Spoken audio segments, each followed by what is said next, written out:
Now let's start the chapter. The story of village Palampur. Introduction.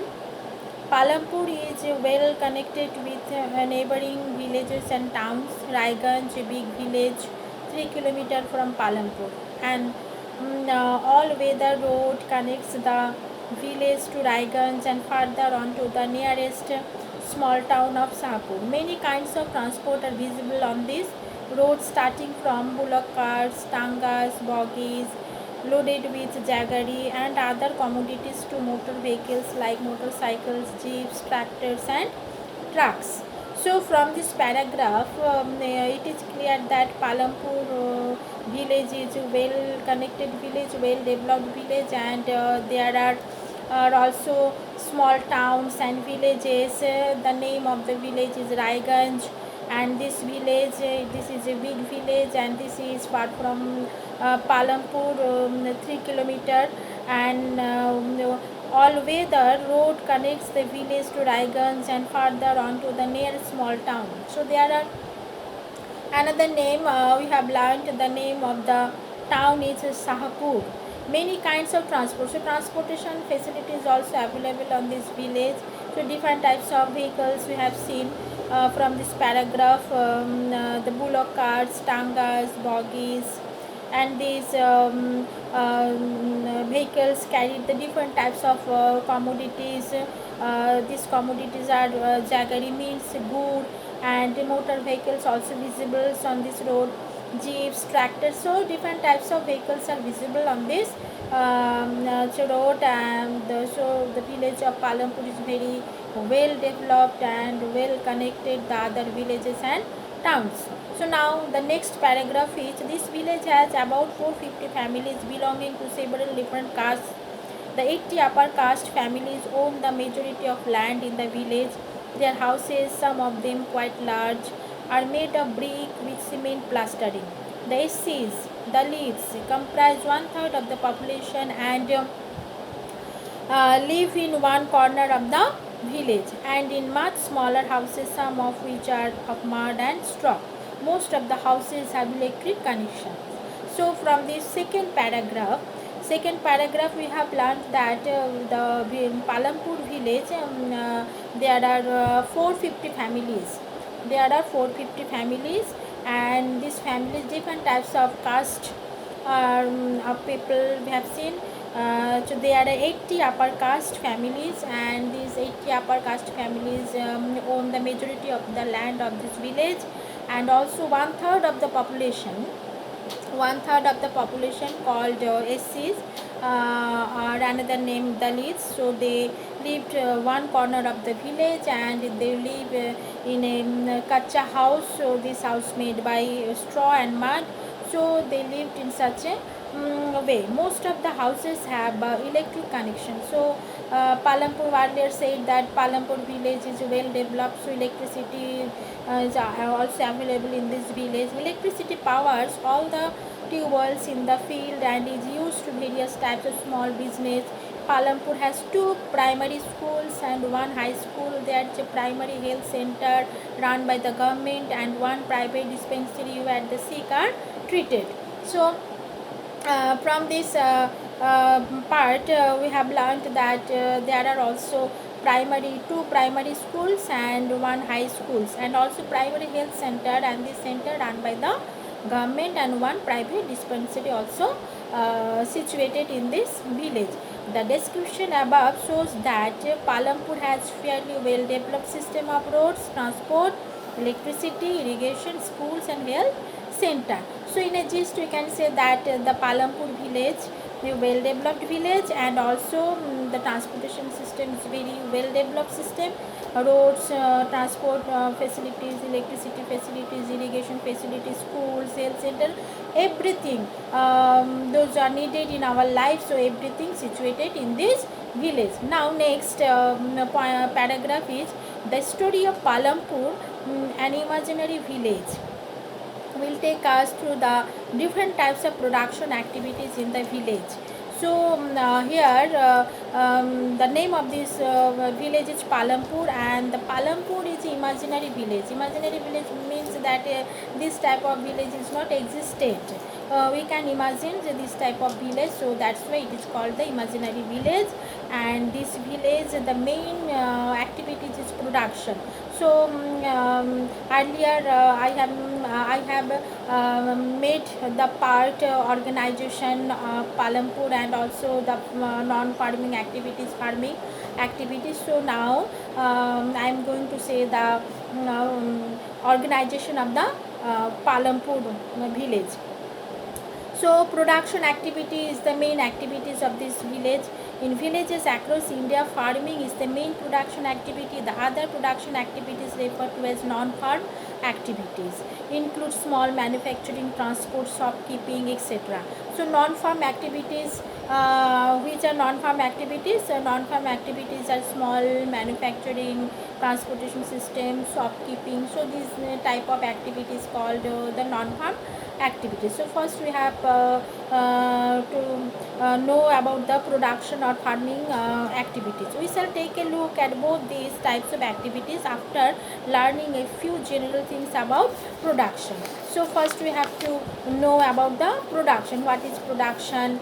How many factors needed in production? So the heading is organization of production. The aim of production is to produce the goods and services that we want. So what is the aim?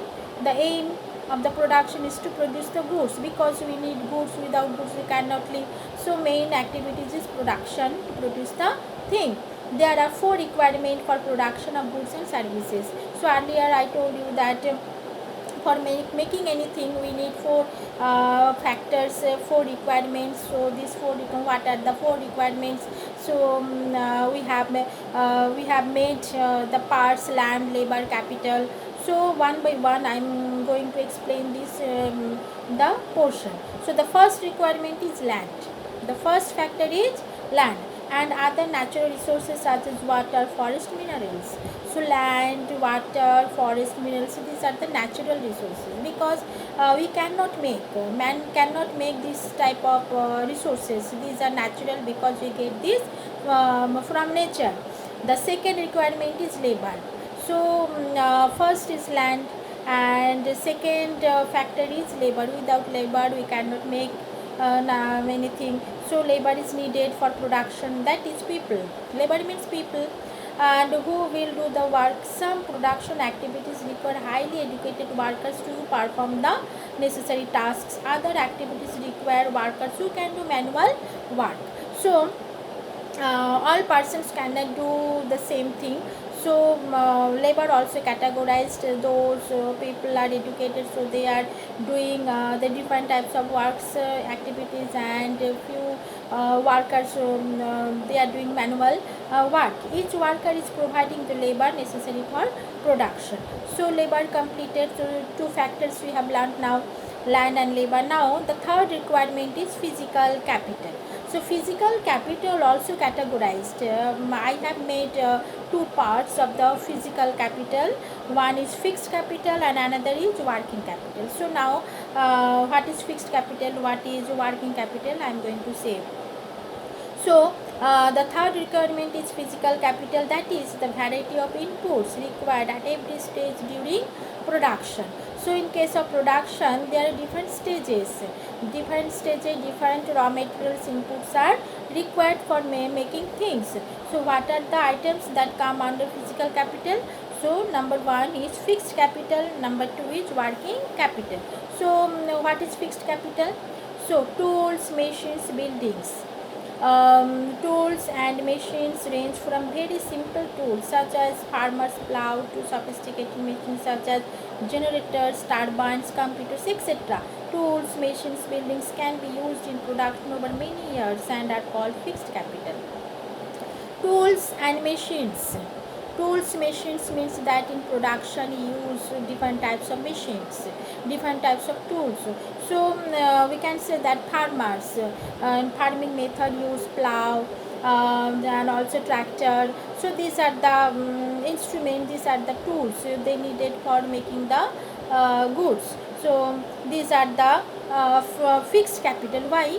Because one time we invest money, and we purchase this tools machinery, and these tools machinery used over many years.